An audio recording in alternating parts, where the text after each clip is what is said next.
and welcome to Side by Side Learning. I'm Lindsay, and today I wanted to tell you guys all about how I plan our homeschool year.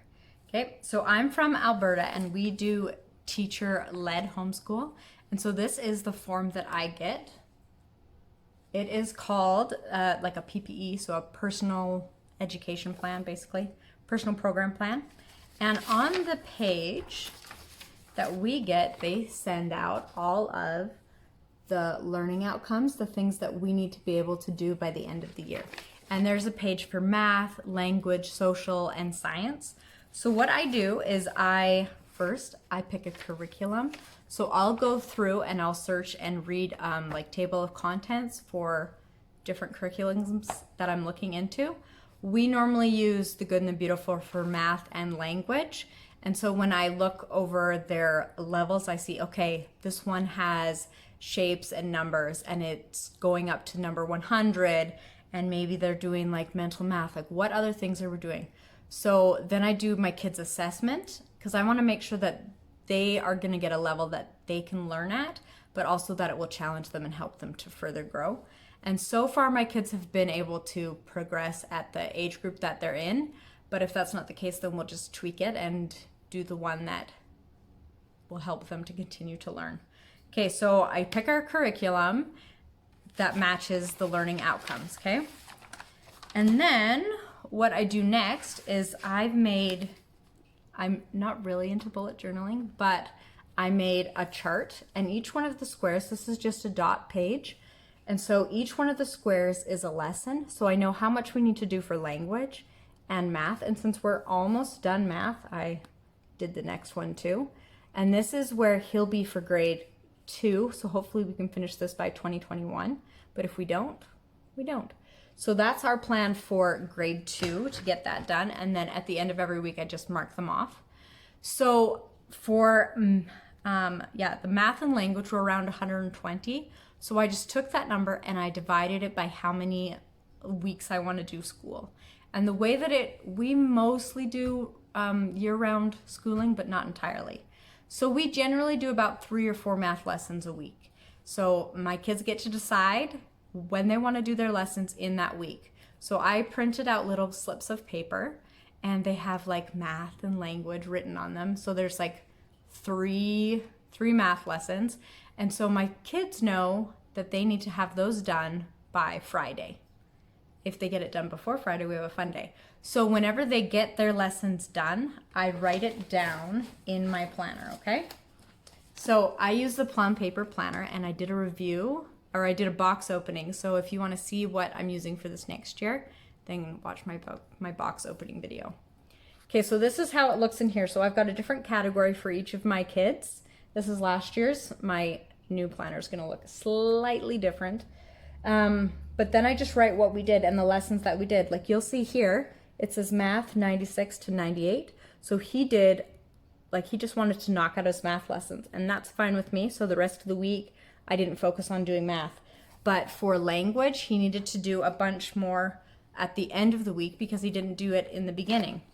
So it's a little bit flexible, but I like to keep it flexible. Because sometimes we want to go and have fun and explore, and if we get our lessons done, then I don't have to worry about it. And then if we need to adjust, then we can adjust. So that math and language, because I picked an in-box curriculum, we just do what's next, okay? And then back to this page, whenever you'll notice there's numbers over here, that whenever we knock one off, like when we are getting good at estimating quantities, then I write the month that we did it, okay? So right here, like in September of last year, we were really good at comparing objects up to 20. And then in October, we were working on subitizing. So then I can keep track. So when I am looking at what we need to do better at, then I'll just pull this out and go down this column and say, oh, we need to understand a little bit of conservation, or we need to do a little bit more pattern work. Now, if you aren't doing teacher-led, you can make a similar paper to this for your learning outcomes and the things that you want to do. It's up to you. This is the language one. So you'll see we did pretty much everything in September and a little bit in November. But my son was a star in language arts, so he really rocked this. This next year when I do my daughter for grade 1, it's going to look differently because she has different needs and she doesn't know her sight words as well. She's still just learning on the sounds and putting them together and blending. So hers will look different. Okay, so math and language, we just did the next thing. Then for social, same idea, but it only breaks it down just like a little bit, and I could get more resources and help from the teachers if I wanted, but I didn't. I just made it myself.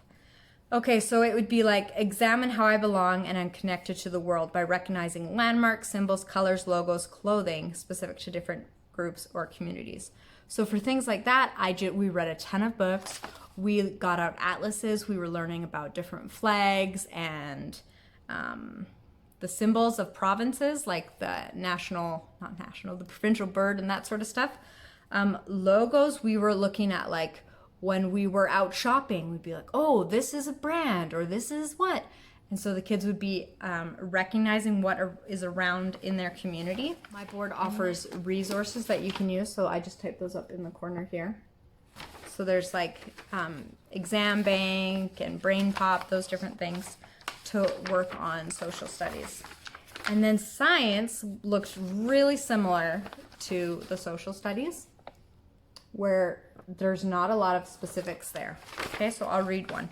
It says, topic C. Topic C, building things, construct objects, models, or objects using a variety of different materials. Identify the purpose of different components in a personally constructed object or model, and identify corresponding components in the related object or model. So what we did is we built a ton of stuff. In our home, we have a lot of open-ended play. So I made sure that we got out the bricks and the blocks and the magnetiles and the popsicle sticks. We made a model castle. Why not? And we just did a ton of different activities. We got outside and we were building and creating.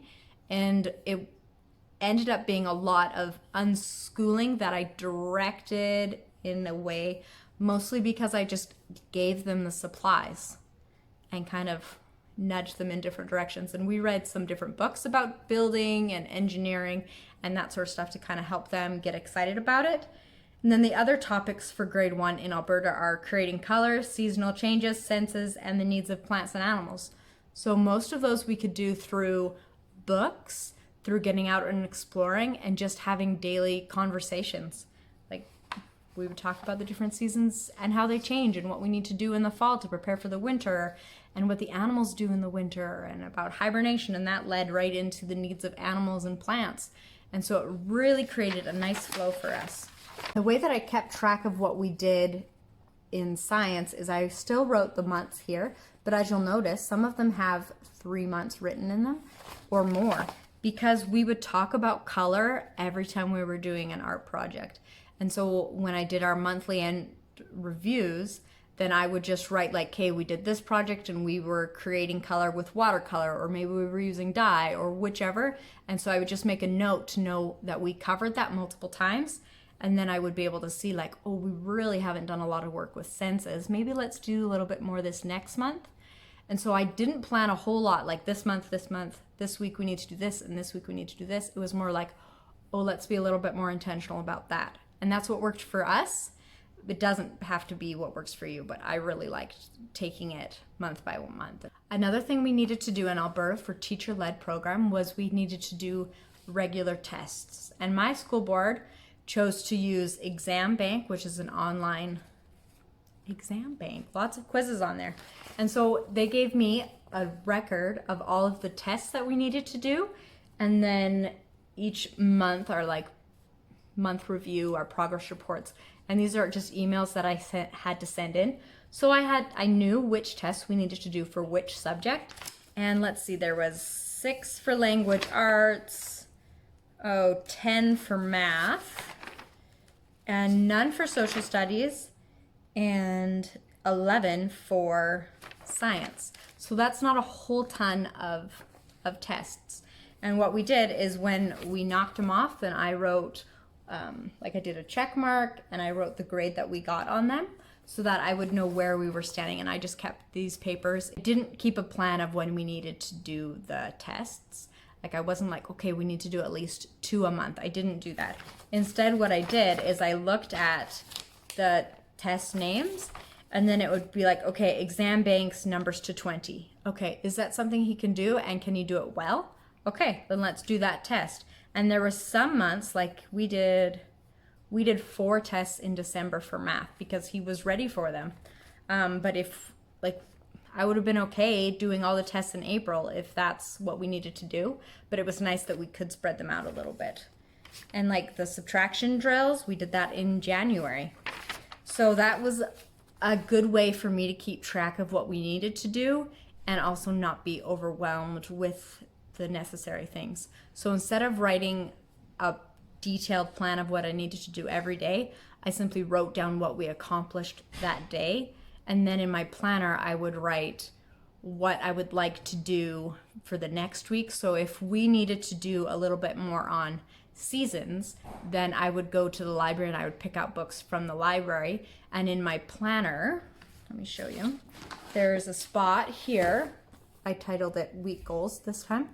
And so I would write that we needed to do a little bit more with that, or I needed to get those books or some videos that we wanted to watch so that I would have the resources for the next week. And when we did it, I would write it in and know that it was completed. So some people call that backwards planning. And to me, it's a little bit of both. I have the resources that I need, but I have a flexible enough time that I can adjust to meet my kids' needs without feeling overwhelmed with all of the plans. It worked really good to have the things that I need and also have my education plans, so know what things we do need to learn so I can keep track of it. And I do keep track of things online, and I'm going to show you guys how I do that with OneNote, but I'm going to do that in a different video so this one doesn't get too long. So that's how I plan. Okay, so here's the easy way that I do it. I find the curriculum that meets the goals and objectives that you're looking for. Okay, then I sketch it out and see how many lessons are in the workbooks. Then I divide it by the months or by the weeks you want to do lessons. You could do it by months if you want. And then I just kind of start and kind of keep track and make sure that we're mostly staying on top of things. If the kids want to do 6 lessons in math a week, I don't care. That's fine. Go for it. Then it just kind of pushes us ahead, and then next week we'll just try and do 3 and 3, and if we end early, then we end early. I don't have a problem with that. So homeschool planning doesn't have to be super intense. It can be as complicated as you want. I really like the way that we've chosen to do it, and it makes it really easy for me to see what we've done in a month and to do my monthly reports for our teacher, our facilitator.